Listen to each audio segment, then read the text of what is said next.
गुरु ब्रह्मा गुरुर्विष्णु गुरुर्देव महेश्वरः गुरु साक्षात् परब्रह्म तस्मै श्री गुरुवे नमः।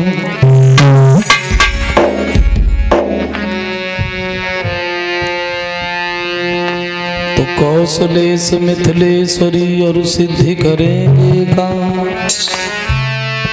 वाणी वर्णन से प्रथम बोल सियावर राम।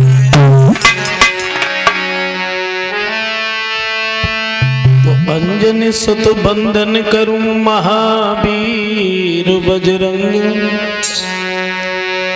विनती है ये दास की तुम रहो हमेशा संग।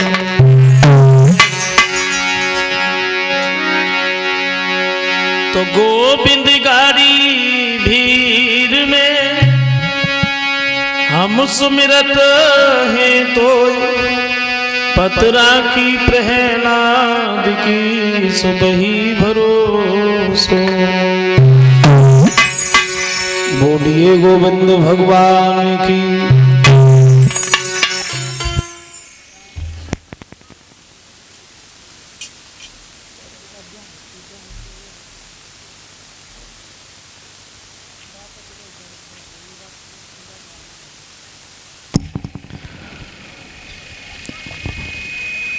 आदरणीय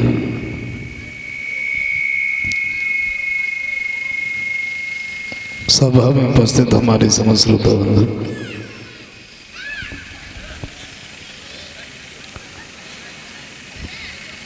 आइए गौर करते हैं कथा की तरफ। अभी आप लोग हमारे बड़े भाई श्रीमान रणबीर शास्त्री जी के मुखारबिंद से कथा श्रवण कर रहे थे।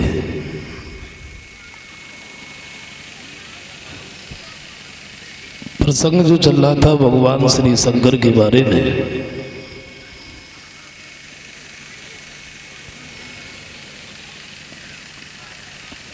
भोले बाबा ने जब समझाया है, लेकिन सती जी ने उनकी बात नहीं मानी है। कहा अगर तुम्हारी आज्ञा हो तो हम इनकी परीक्षा कर लें, देख लें ये अवतारी हैं या नहीं है।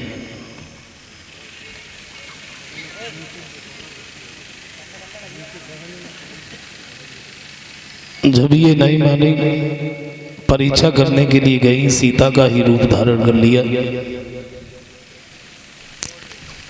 लेकिन प्रभु श्री राम ने देखा तो पूछ लिया, सती जी अकेली कैसी बैठी हो, भोले बाबा कहाँ है? और जब ये पूछ लिया कि भोले बाबा कहाँ हैं, तो जो सीता का रूप बनाए हुए थे वो रूप संभालना ही मुश्किल पड़ गया।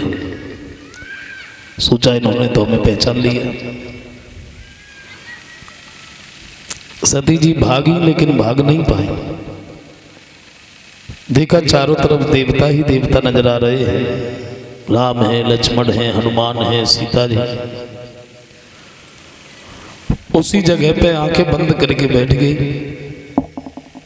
थोड़ी देर के बाद में जब इनके नेत्र खुले हैं तो देखा अकेली बैठी है और कोई दूसरा नहीं।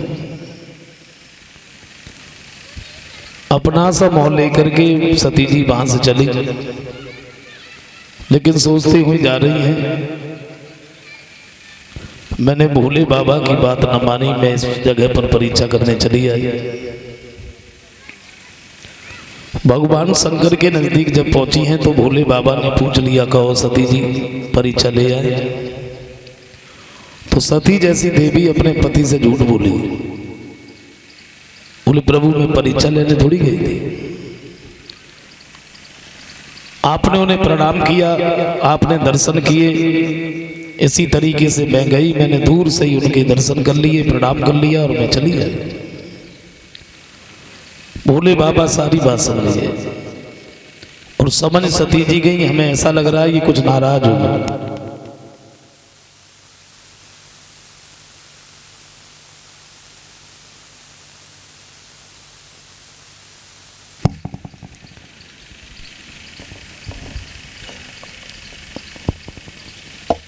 भोले नहीं कैलाश पर्वत पर पहुंचे हैं तो भोले बाबा ने मन ही मन में एक संकल्प किया, सती जी तुमने जिस सीता का रूप धारण कर लिया जो जगत जननी है, कहा कुछ भी नहीं लेकिन एक संकल्प किया।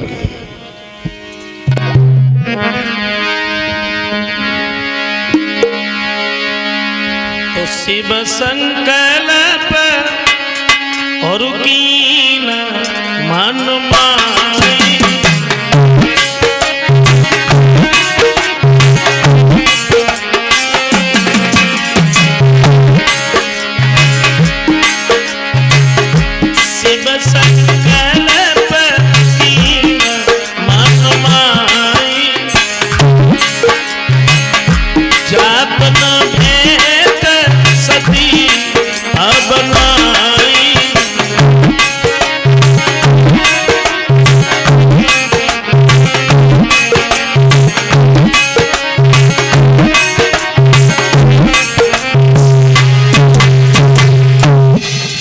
मन ही मन में इन्होंने संकल्प कर लिया।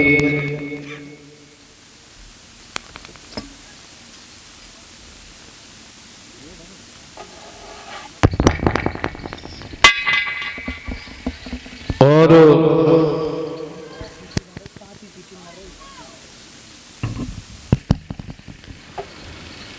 भोले बाबा समाधि को खींच करके बैठ गए।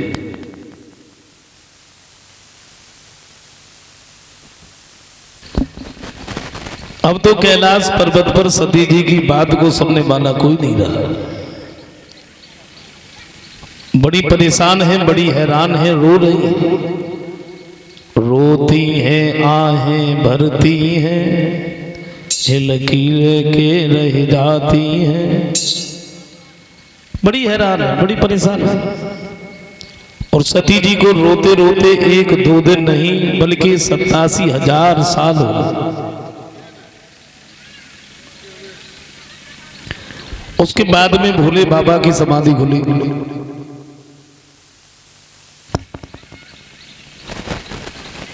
सती जी ने जैसे ही देखा तो सामने पहुंच गई।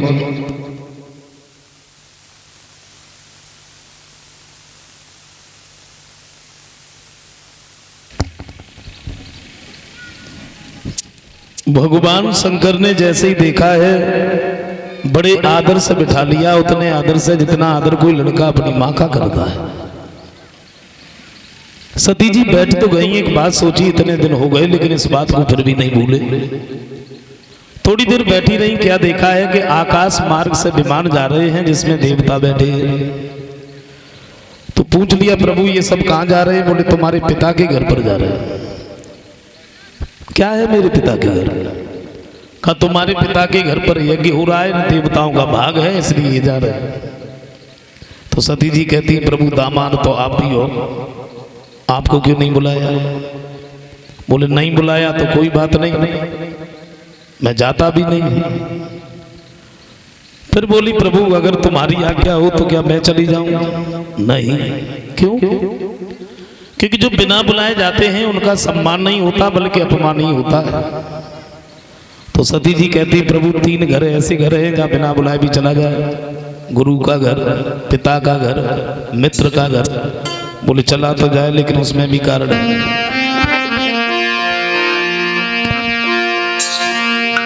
तो यद्यपि गुरु पिता मित्र ग्रह को और कछु रीति नहीं बतलाई,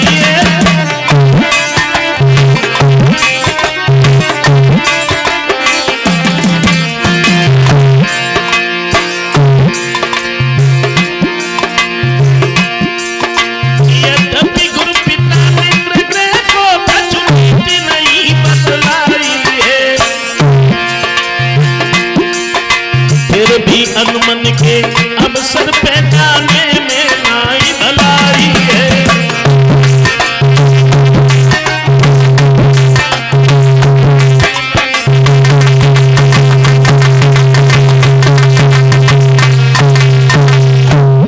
बोले चला तो जा।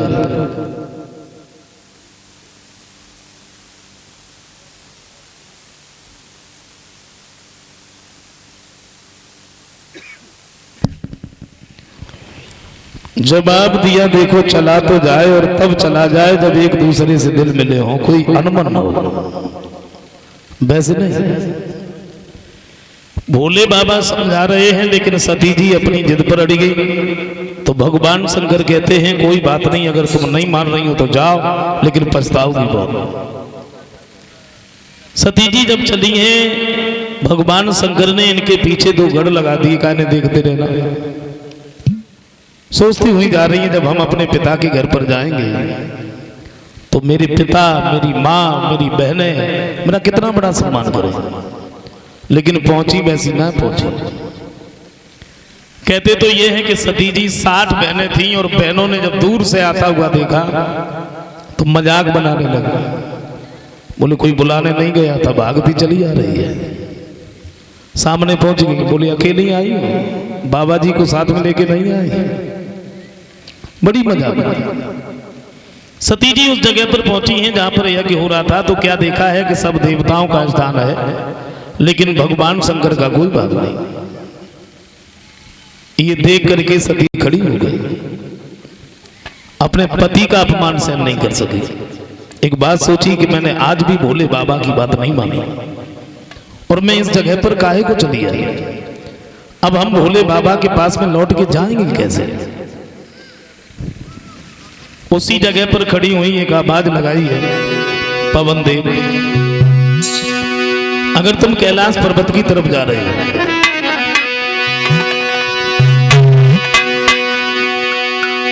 तो दिग्गजो दिशाओ महिदेवो, ये गगन सूर्य देखत रहियो। ये पवन देव यदि पहुंच सको तो प्रभु से दर्शन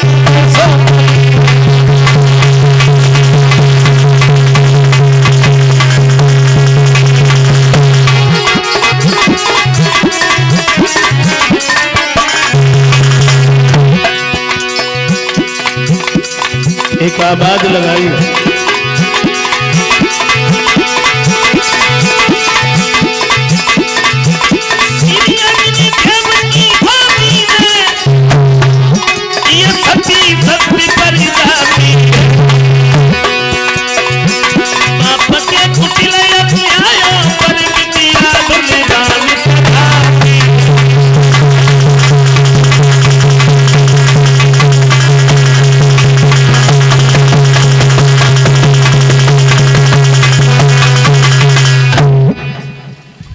आवाज जब लगाई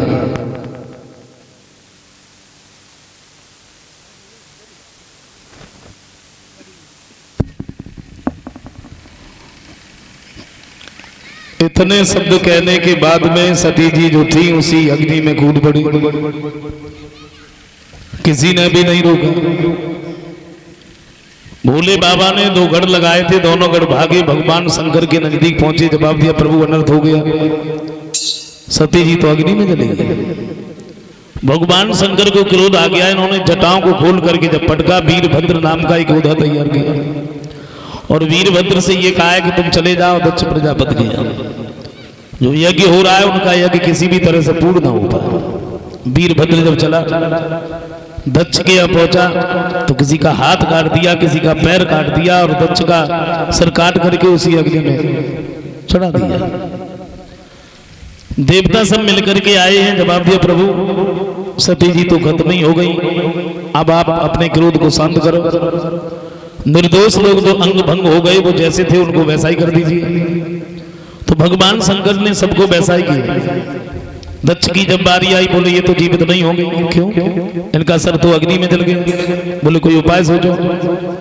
तो बताया तो जाता है कि यज्ञ में चढ़ाने के लिए जो बकरा आया था उसका सर काट करके दक्ष प्रजापति के धड़ से लगाया, तब वो जीवित हो गए। बार बार क्षमा मांगी। भोले बाबा कैलाश पर्वत पर आए हैं, समाधि को खींच करके बैठ गए। सती जी ने महाराज हिमांचल के घर में गिरजा बनकर के जन्म ले लिया। गिरजा आंगन में जब छोटी थी तो एक दिन हिमाचल के पास में बाबा नारद का आना हुआ। नारद को जैसे ही देखा है तो बड़े सुंदर से आसन पर बिठा लिया, आइए महाराज, सौभाग्य हमारा, आज आप हमारे दरवाजे पर आए। तो नारद कहते हैं आता जाता तो मैं वैसे भी रहता हूं, आज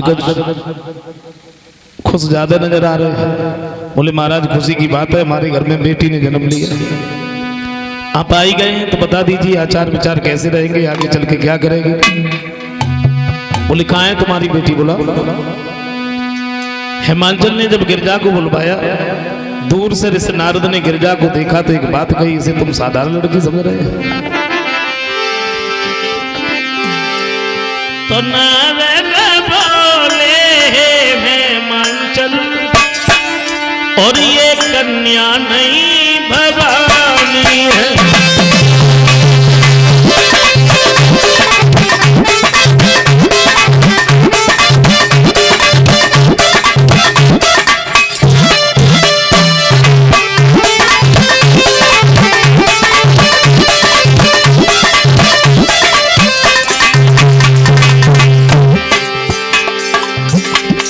एक बात कही तुम इसे साधारण लड़की समझ रहे हो?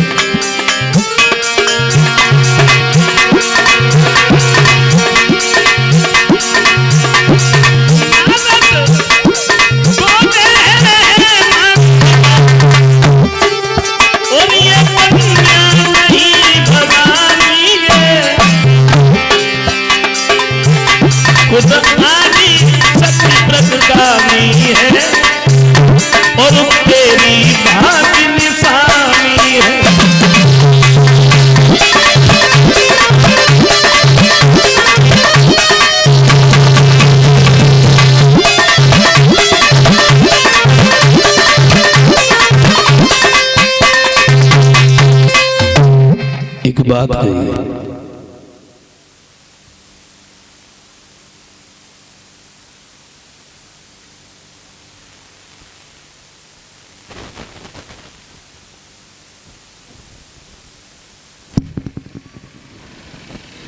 जवाब दिया है इसे तुम साधारण लड़की समझ रहे हो, लेकिन ये तो साक्षात देवी है। हिमाचल कहते हैं महाराज जब कभी सोच तो मैं भी लेता था, चलो कोई बात नहीं, देवी है तो क्या हुआ, बता दीजिए ना। बड़े होकर के क्या करेगी, आचार विचार कैसे रहेंगे, और ये जरूर बताइएगा जिसके साथ में शादी होगी वो लड़का कैसा होगा।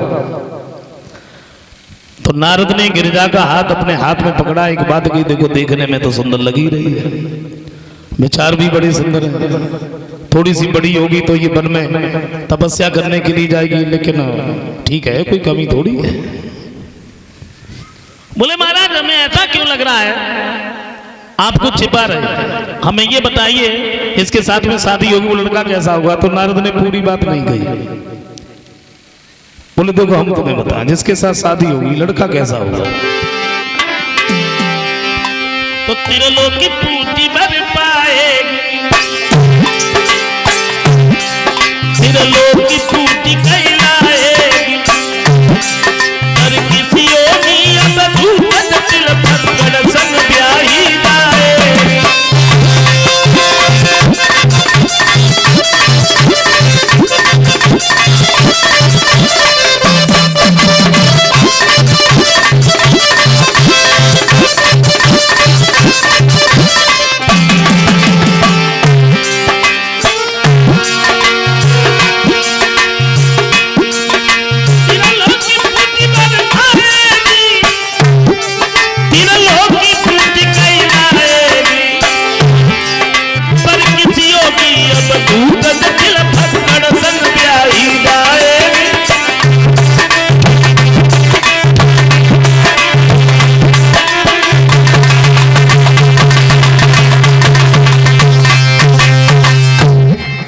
एक बात कही है,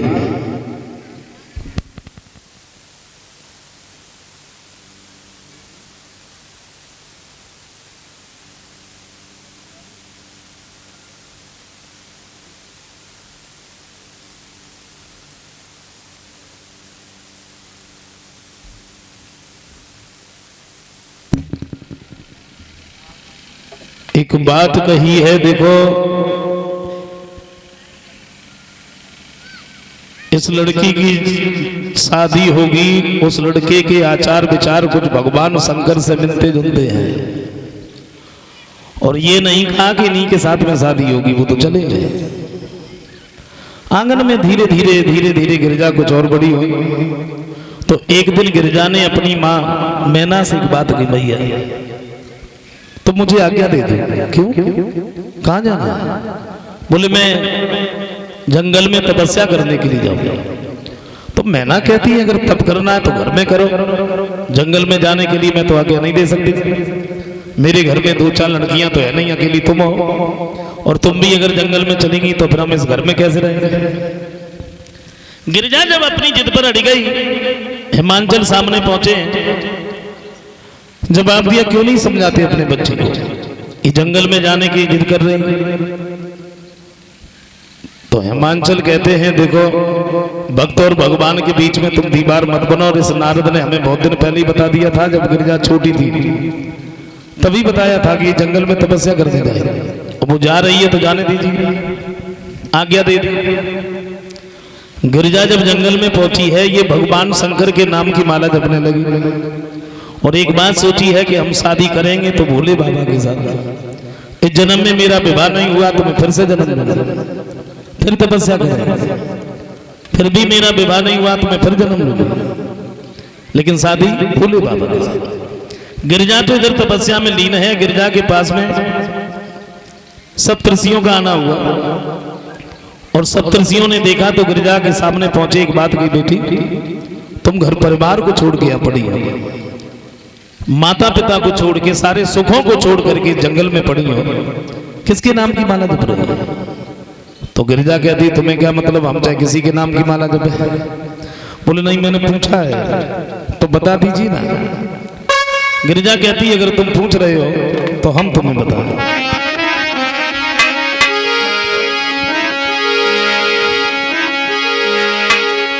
तो कोई ऐसा अनुरागी है, और जिसने अनुरागिनी किया मुझे,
सप्तर्षि कहते हैं बेटी मेरी तो समझ में नहीं आया, कोई ऐसा अनुरागी है जिसने अनुरागन किया, कोई ऐसा बैरागी है जिसने बैरागन किया, तुमने नाम नहीं बताया। नाम क्या है? तो गिरिजा बोली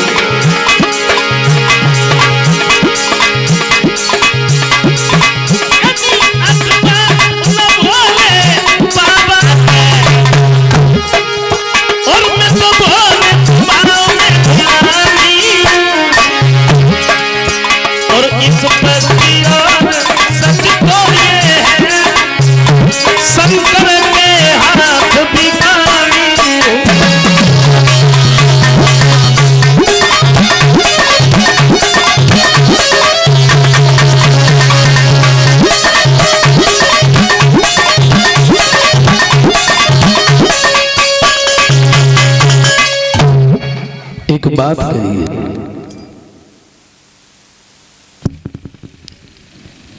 मैं भोले बाबा के नाम की माला जप रही हूं, और सच बात तो यह है कि मैं उन्हीं के साथ में शादी भी करना चाहती हूं। शादी की बात सुनी तो सप्तऋषि ताली बजा के हंसने लगे। गिरजा ने पूछ लिया, तुमने हमसे पूछा, मैंने तुम्हें बताया, और जब मैंने बताया तो हंसे गाएगा। सप्तऋषि कहते हैं, बेटी गिरजा, मेरी समझ में एक बात ये नहीं आई, भला तुमने भोले बाबा पर देखा क्या? हाँ, है क्या इनके पास? घर द्वार नहीं, परिवार नहीं, गांव में मढ़ैया वो भी नहीं, जादना समाधि लगाए लई, तेरी बात बुझैया कोई नहीं। बोले तुम्हें नहीं मालूम क्या है भोले बाबा के पास?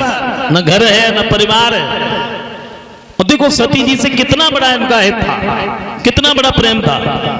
जाते थे साथ ले जाते थे, खाते थे साथ खिलाते थे। जरा सी भूल बन गई, कछु दिना सती से प्यार रहा, फिर रूठे तो ऐसे रूठे, बेबाप के घर में मरी गई हैं, खुद बैठे हैं ढूंढे के ढूंढे। इसलिए मेरी बात मानो, भोले बाबा को छोड़ के तुम किसी दूसरे देवता के नाम की माला जप लो, मैं तुम्हारे भले की समझा रही। गिरिजा कहती है, तुमने हमसे पूछा, मैंने तुम्हें बताया, और माफ करना मैंने तुमसे ये सलाह तो नहीं मांगी थी हम किस देवता के नाम की माला जपें। आप यहाँ से जाते या नहीं जाते? तो सप्तऋषि कहते हैं, हमें मतलब भी क्या है, हम तो जा रहे हैं, चले गए। अंदर एक रॉड निकल गई है, बस उसी रॉड के कारतूस। ऐसे ही एक बहुरूपिया एक गांव में पहुंच गया। गांव से बाहर थोड़ा दूर घर था, कोई नहीं था, उसमें एक बेचारी महिला थी बिना पढ़ी लिखी। उसने आवाज लगाया, बोले कहां गए, बाहर निकल गया। 10 टन हुआ था, उससे सामान लेके आए थे, उसका कोई हिसाब किताब ही नहीं है। कहां गए घर वाले, निकलो साल बाद हम आए,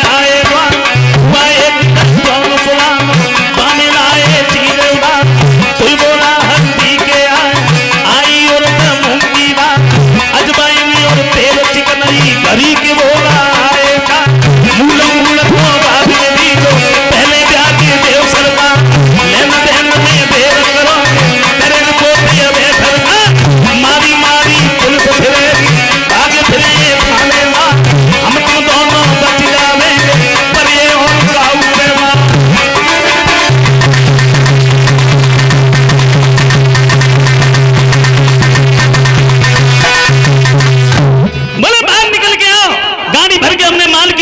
हिसाब किताब ही नहीं है, सब खा गए। आज हम आए, कल दरोगा जी आएंगे तो फिर बात बढ़ जाएगी। अब घर में बेचारी बिना पढ़ी लिखी महिला रहे, सुबह निकल के आई बाहर, मतलब एक बच्चा गोद में ले रहा है, और वो गर्भवती थी। और जैसे ही उस बहुरूपिया ने देखा तो बात बदल दी। बोले अच्छा कि पैसा पिछला उधार और दूसरे की तैयारी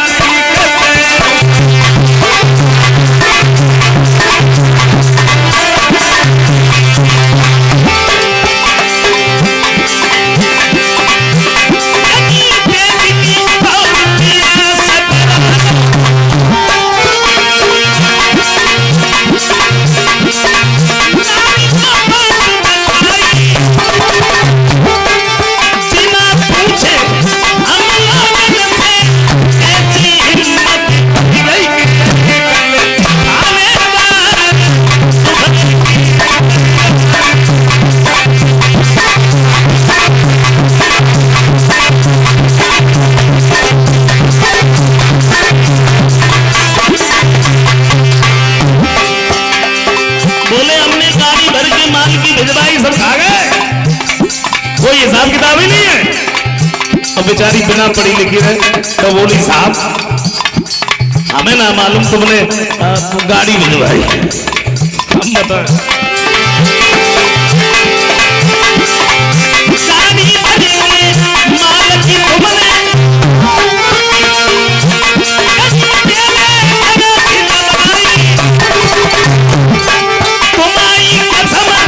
तुम्हारी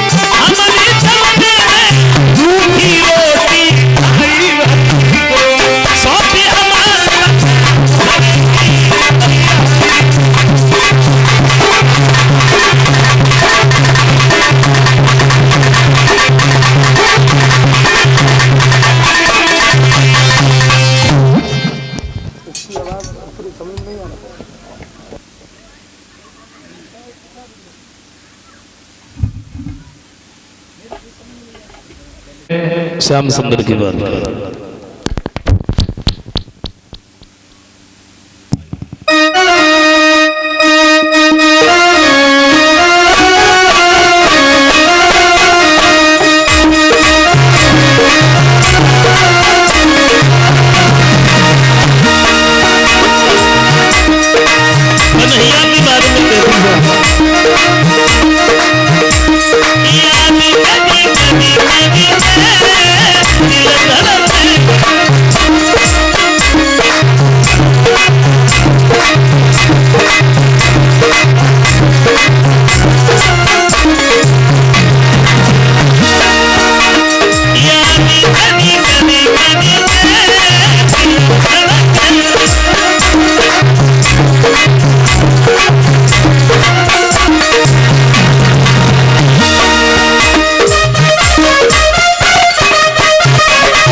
कितनी बार सुना? अखियों से गोली मारे, और जरा सोचो अगर अखियों से ही गोली मारे, पाकिस्तान के बॉर्डर पे खड़ा कर दो, फौजी भाइयों की क्या जरूरत है?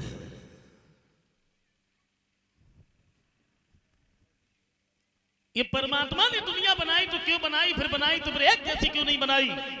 संसार में लगभग 7 अरब की जनसंख्या है, और सबसे बड़ी बात तो यह कि आप किसी को भी देख लो, मॉडल अलग अलग, बिल्कुल हूबहू एक जैसी शक्ल किसी की नहीं हो सकती, उसमें कुछ न कुछ कमी जरूर होगी। कोई छोटा है, कोई लंबा है, कोई मोटा है, कोई पतला है।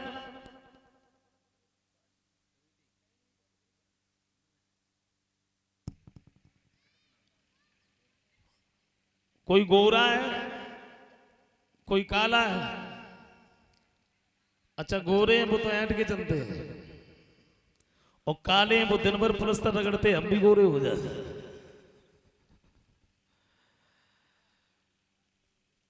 दुनिया बनाई तो क्यों बनाई? एक बात और देख लो, इस संसार में कोई भी सुखी नहीं है। अगर आपको ऐसा लग रहा हो कि ये सबसे ज्यादा सुखी हैं, ज्यादा नहीं हो, उनके पास में केवल 5 या 10 मिनट बैठ जाओ और उनसे बात कर लो, तो आपको उतनी ही देर में मालूम पड़ जाएगा अब इनसे दुखी हमें कोई ढूंढने से भी नहीं मिलेगा, सुखी कोई नहीं है।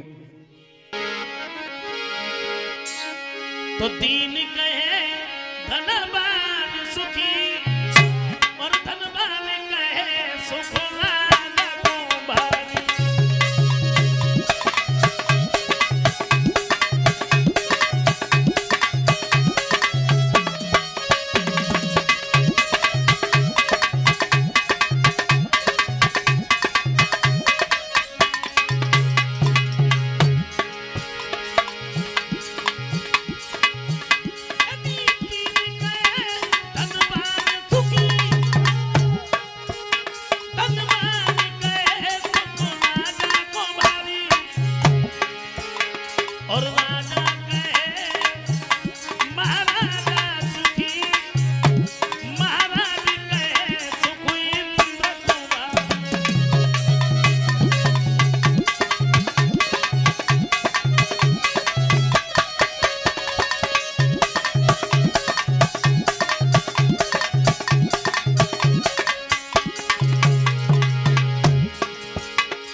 लेकिन तुलसीदास बिचारी कहे, हरि नाम बिना सब जीव दुखारी।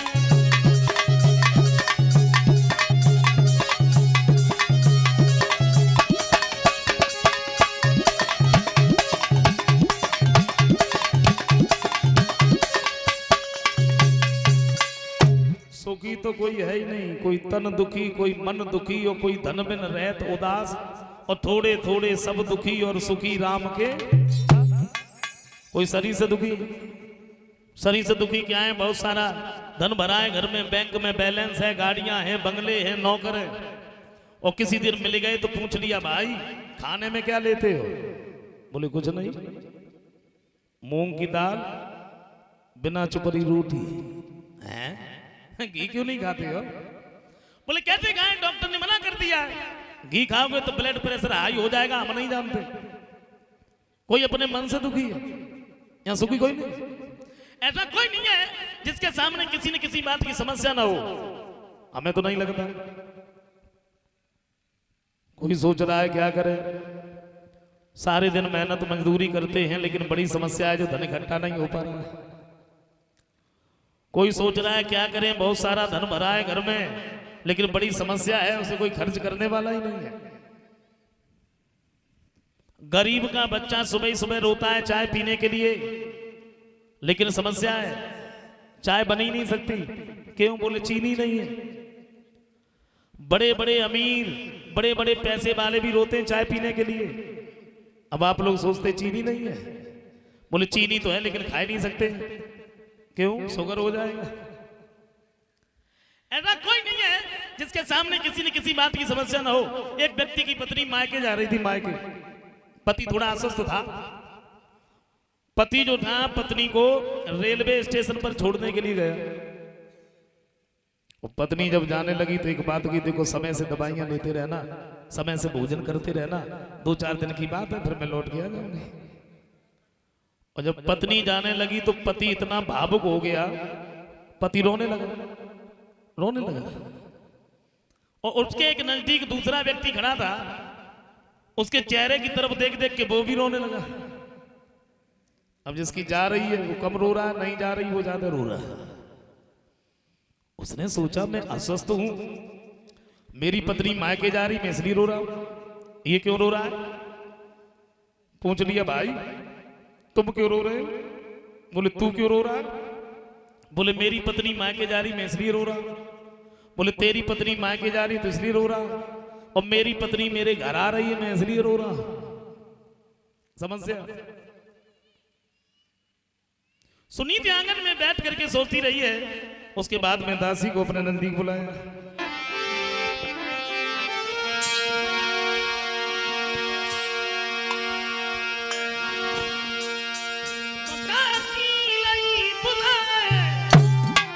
कहीं समझाई बहनी मेरी प्यारी,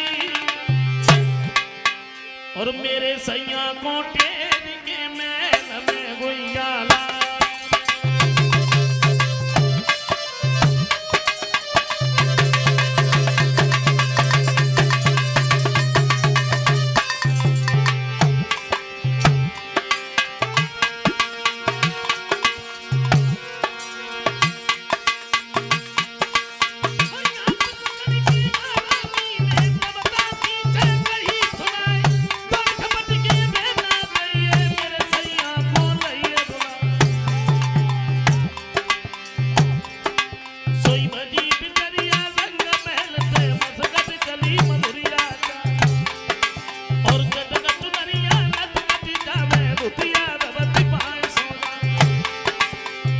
घर पर पहुंचे हैं।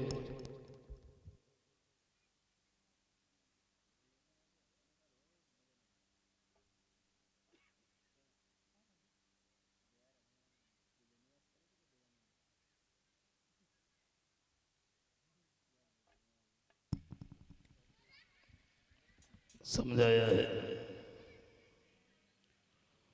घर पर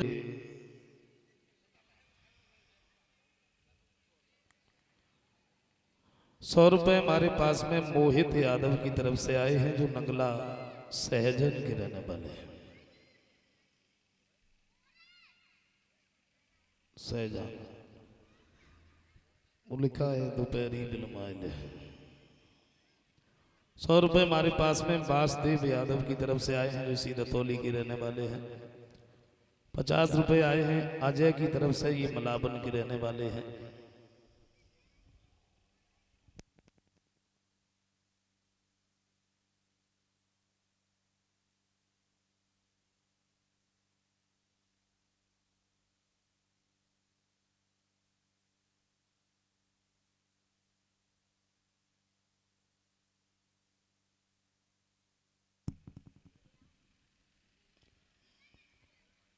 आइए हम एक एक लाइन सुनाते हैं।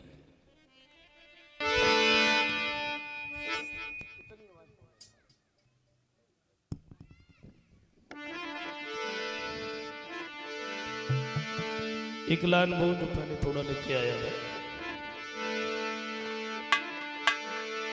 जब रुक्मणी का पत्र लेके ब्राह्मण जाते हैं,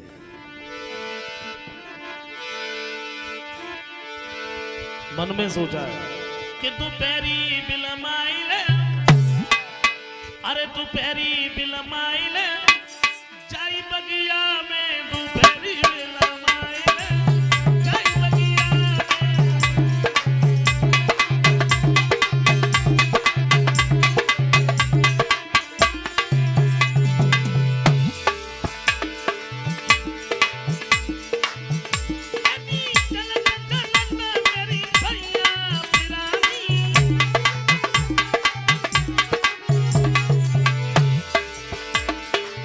आएगा बुढ़ापा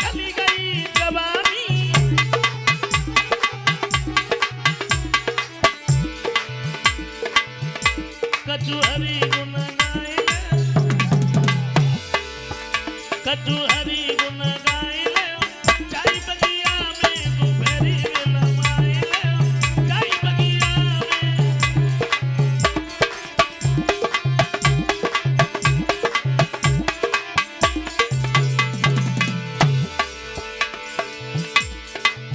सुंदर से किए नदी पल की छाया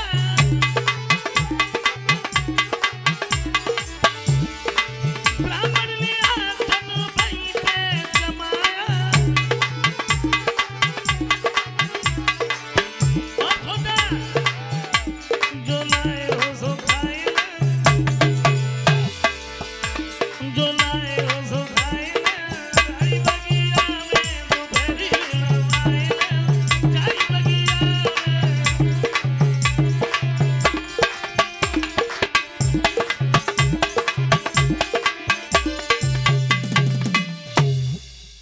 ब्राह्मण जो उनके बारे में बता रहे थे, ये 50 रुपए हमारे पास में भीमसेन यादव की तरफ से आए हैं, जो इसी गांव दतौली के रहने वाले हैं। अब आइए उसी जगह पर गौर करते हैं जहां पर कथा का प्रसंग चल रहा था। परिचद महाराज नहीं मालूम,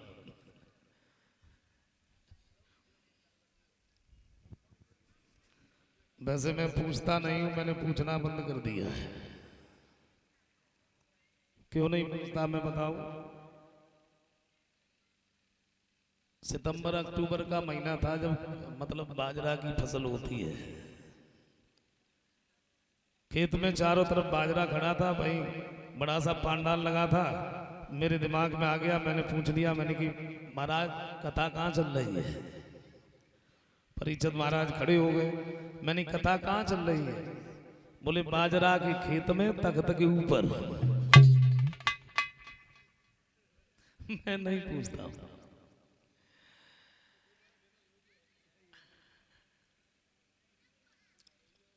समझाया है। महाराज उत्तान पार जब घर पर पहुंचे हैं, रानी ने देखा, सुंदर से आसन पर बिठा लिया।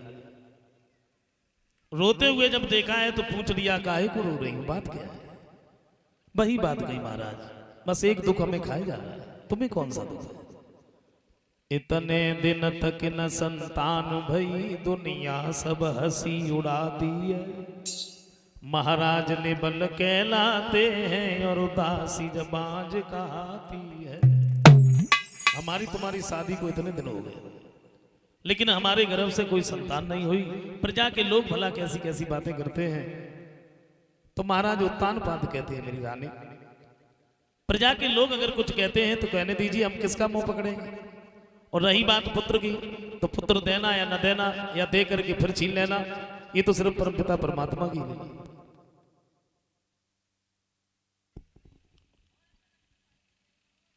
बोली महाराज मेरा कुछ कहना है। क्या कहना है? मेरे गर्भ से तो कोई संतान नहीं हुई, आप ऐसा करो, आप अपना दूसरा विवाह कर लो। घर में मेरी जब सौत आएगी तो उनके गर्भ से कोई न कोई बालक हो ही जाएगा। महाराज उत्तान पाद कहते मेरी रानी,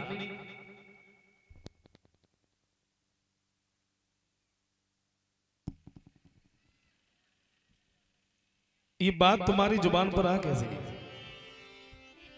बोले तो प्यारी प्यारी शादी करके और जीवन भर नाए शादी हो।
एक बात कही है तुम्हें नहीं मालूम, लोग कहा करते हैं कि मौत बुरी होती है लेकिन उतनी नहीं होती है।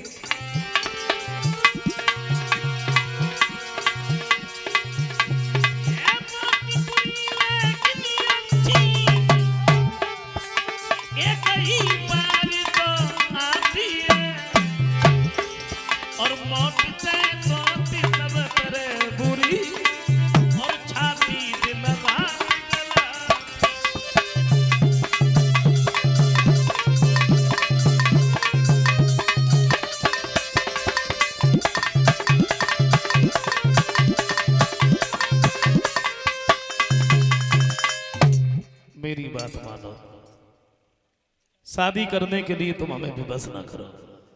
अगर मैंने विवाह कर लिया, आज जो तुम रानी बन के रह रही हो, दासी बनने के लिए तुम्हें जगह नहीं मिलेगी। महाराज उत्तान पाद समझाते हैं, लेकिन सुनीत ने कोई बात नहीं मानी तो महाराज उत्तान पाद को विवश होना पड़ा और ये सूरज के साथ में शादी करके लाए। सूरज अपनी इच्छा अनुसार चलने वाली थी, उसी के साथ शादी करके तो लाए। सुनीत को जब ये मालूम पड़ा कि हमारे महाराज ने मेरी बात मान ली, शादी करके ले आए हैं, बड़ी प्रसन्न हुई। दासी को भेज दिया, तुम हमारी बहन को अंदर लेके। दासी जो थी सुरुचि के नजदीक पहुंची है, दोनों हाथ जोड़ करके पहले तो प्रणाम किया, फिर एक बात कही, आप डोला से कदम नीचे रखो, तुम्हारी बड़ी बहन ने मैं भेजा है तुम्हें बुलाने के लिए। बड़ी बहन का नाम सुना तो उठ के खड़ी होगी दासी, मेरी कौन बड़ी बहन है, मेरी तो कोई बड़ी बहन है नहीं, तू किसे बता रही? बोली आप तो नाराज हो गए, महाराज उत्तान पाद की पहली विवाह था, तो इसका मतलब ये है कि घर में हमारी सौत है, बुला दीजिए मेरे महाराज को। उन्होंने हमारे साथ में बहुत बड़ा छल किया, धोखा। उत्तान पाद सामने पहुंच गए, हमें बुलाया, तुम्हें बुलाया, आप हमें केवल एक बात बताओ, क्या क्या हुआ? बोली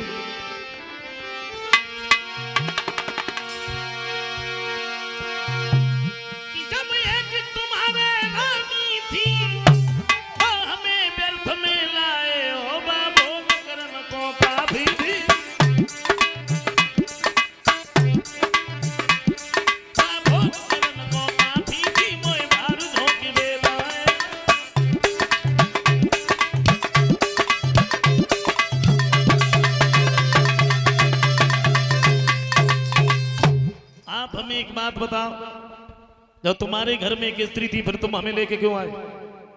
और मुझे इस घर में नहीं रहना है जिसमें हमारी सौत रह रही हो। खड़े खड़े मेरे चेहरा की तरफ मत देखो, मेरा डोला वापस करवा दीजिए।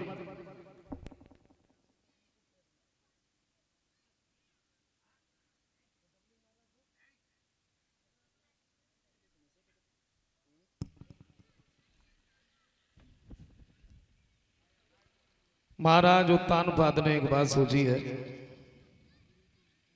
मेरी रानी ने कोई बात नहीं मानी, शादी करने के लिए हमें विवश किया, अब क्या करें? ये महलों के अंदर नहीं जा रहे।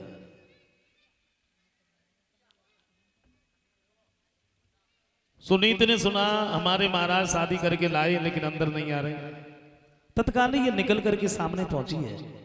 एक बात की देखो बहन, मैंने ही अपने पति का विवाह करवाया और विवाह मैंने ये सोच करके करवाया हमारे गर्भ से तो कोई संतान नहीं हुई। तुम ऐसा करो, जब तुम इन महलों में रहोगी, तुम्हारे गर्भ से जो भी बालक होगा हम तुम्हारे बच्चे को खिलाते रहे, तुम्हारे घर का काम करते रहे। समझाया है।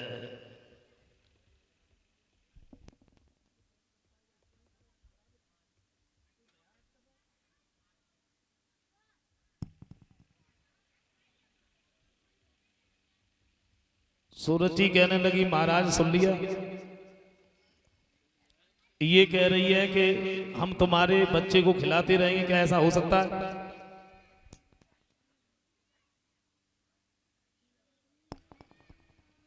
तुम्हें नहीं मालूम महाराज,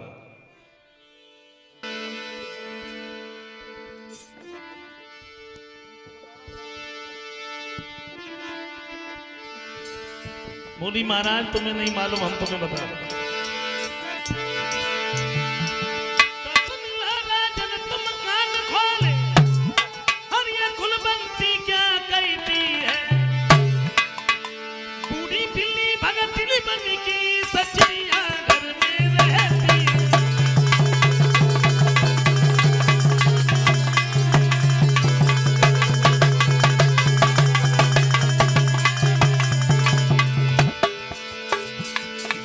जवाब दिया महाराज, ये कह रही है कि हम तुम्हारे बच्चे को खिलाएंगे, क्या ऐसा हो सकता है? नहीं महाराज, आपको नहीं मालूम, हमसे पूछो।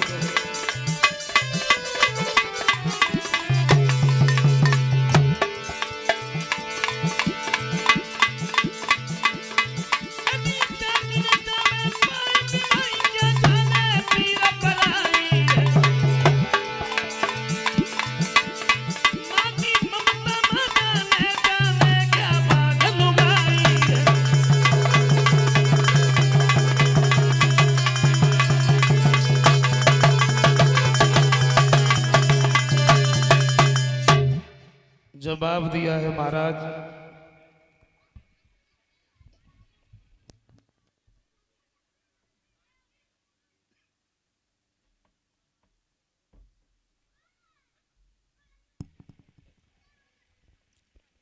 कहा है महाराज, मैं इस घर में नहीं रह सकती जिसमें हमारी सौत रह रही है।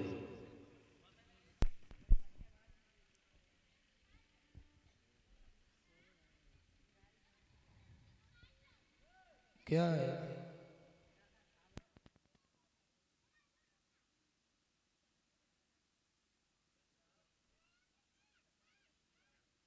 क्या कह रहे?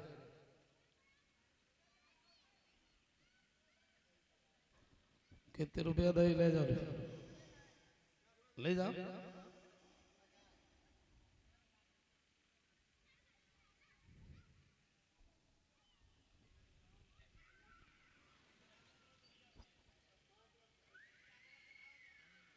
जवाब दिया है, सुनीत ने जैसे ही इतने शब्द सुने हैं तो आंखों से आंसुओं की धारा बहने लगी।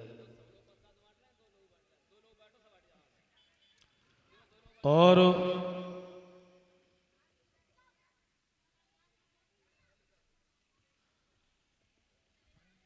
एक बात कही है बहन,